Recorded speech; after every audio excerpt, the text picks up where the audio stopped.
Good morning students. आज हम पढ़ेंगे रेजोनेंस स्ट्रक्चर्स के बारे में और कुछ पैरामीटर्स के बारे में पढ़ेंगे। ठीक है, तो रेजोनेंस स्ट्रक्चर क्या होता है? देखो, रेजोनेंस स्ट्रक्चर में आप क्या है, आपने लुईस डॉट स्ट्रक्चर पढ़ा है।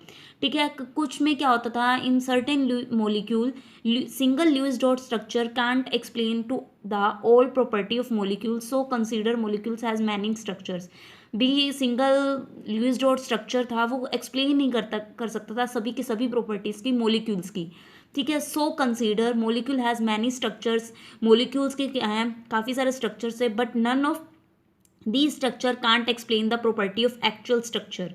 कि क्या है, मतलब सिंगल नहीं बता सकता था, लुईस डॉट स्ट्रक्चर जो था वो एक्सप्लेन नहीं कर पा रहा था किसकी सभी की सभी प्रॉपर्टीज़ को एक्सप्लेन नहीं कर रहा था, ऑल प्रॉपर्टीज ऑफ मोलिक्यूल। सो हमने कंसीडर किया मोलिक्यूल एक मोलिक्यूल है, उसकी काफ़ी सारी प्रॉपर्टीज है, but none of these structure can't explain the properties. The actual structure, जो यहाँ पे एक्चुअल स्ट्रक्चर होगा उसे हम रेजोनेंस हाइब्रिड स्ट्रक्चर बोलेंगे, अदर स्ट्रक्चर बोलेंगे, या फिर रेजोनेंस स्ट्रक्चर बोलेंगे। जैसे मैंने आपको O3 मोलिक्यूल के बारे में बताया था। O3 मोलिक्यूल जब हमने फॉर्मल चार्जेस के बारे में पढ़ा था, O3 का लुईस डॉट स्ट्रक्चर करा था, तो हमारे पास ये O3 का मोलिक्यूल बना था।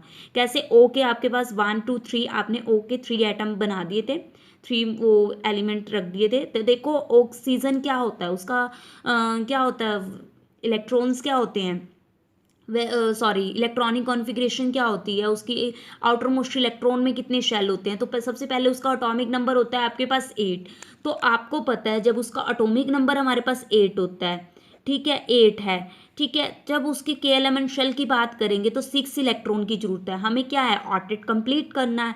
तो देखिए, जब हमने ऑक्सीजन 3 लगा दिए तो 1 2 3 4 5 6, ये 6 हैं, ये 1, ठीक है 6 हो गए, ये 2 ले लिए तो 8 हो गए, 1 2 3 4 5 6 8। ये स्ट्रक्चर ये वाला जो है, आपने लुईस डॉट स्ट्रक्चर ये बना लिया। अब मैम आपने इस साइड इसका डबल बॉन्ड बनाया है, क्या इस साइड भी हो सकता है? हाँ हो सकता है। तो ये देखो, यहाँ पे भी बॉन्ड बन सकता है और यहाँ पे भी बॉन्ड बन सकता है।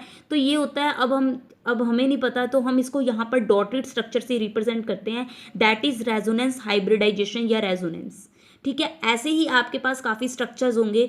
अब ऑक्सीजन का ये बॉन्ड है, आप ये वाला जो बॉन्ड है आप यहाँ पे भी बना सकते हैं, यहाँ पे भी बना सकते हैं, इसलिए मैंने यहाँ पर डॉटेड में कर लिया। और एक आप बेंजीन के बारे में पढ़ोगे, शायद आपने 10th क्लास में भी पढ़ा होगा। जब आप 10th क्लास में पढ़ा था तो आप बेंजीन के यहाँ पर सर्कल लगा देते हो। ठीक है, तो बेंजीन का जब ये सर्कल लगा देते हो तो आपको ये भी पता है कि बेंजीन के ये वाला बॉन्ड, एक बॉन्ड छोड़ के फिर यहाँ बॉन्ड होता है, फिर एक बॉन्ड छोड़ के यहाँ बॉन्ड होता है ना। तो ये रेजोनेंस है, क्या है कि ये वाला बॉन्ड कभी भी यहाँ पे भी हो सकता है, बट ये डॉटेड, हम इसको कई बार डॉटेड स्ट्रक्चर में या जीरो से रिप्रेजेंट करते हैं। अब हम पढ़ेंगे इनके कुछ प्रॉपर्टीज़ के बारे में जो कि इंपॉर्टेंट है हमारे पास, बॉन्ड पैरामीटर्स।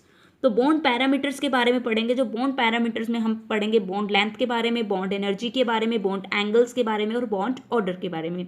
तो बॉन्ड लेंथ होती क्या है, जब हमारे मान लो कि हमारे पास दो मोलिक्यूल ले लिए, ए और बी मोलिक्यूल ले लिए, उनके बीच की लेंथ का, जैसे मान लो कि ये ए मोलिक्यूल ले लिया, मतलब ये निब जो है पेन की निब में ली ए मोलिक्यूल ले लिया, और ये जो मैंने पी, इनके बीच के डिस्टेंस को, इनके जो डिस्टेंस को ये इसको क्या कहते हैं, लेंथ बोलते हैं। तो bond length is the inter nuclear distance between nuclei of 2 atom in A molecule. जैसे ए और बी है, इनके बीच के जो है बॉन्ड लेंथ है, ये बॉन्ड लेंथ होगी। बॉन्ड लेंथ क्या होती है, bond length is the inter nuclear अंदर का न्यूक्लियर का distance between nuclei of 2 atom in A molecule is called bond length हो गई। ठीक है, अब सिमिलरली आपके पास बॉन्ड एनर्जी होगी। वही एनर्जी की क्या होगी कि ऐसी energy, the energy required to break 1 mole of bond between than 2 atom in gaseous state. इसमें क्या होगी, इसकी energy, the energy required to break 1 mole of bond between the 2 atom in gaseous state. ठीक है, जैसे ए और बी की यहाँ पे हमने बॉन्ड है, इसको तोड़ने के लिए जितना, मतलब एनर्जी की बात कर रहे हैं। बॉन्ड एंगल क्या होगा, अब इन दो के बीच में जब कोई ऑर्बिटल बना रहे हैं, उनके बीच के एंगल को हम बॉन्ड एंगल बोलते हैं। तो वही है, the angle between the orbitals containing bonding electron around the central atom, bond angles. तो ये आपको पता ही है, ये बॉन्ड एंगल हो गया। Bond angle always represent in degree में रिप्रेजेंट होगा।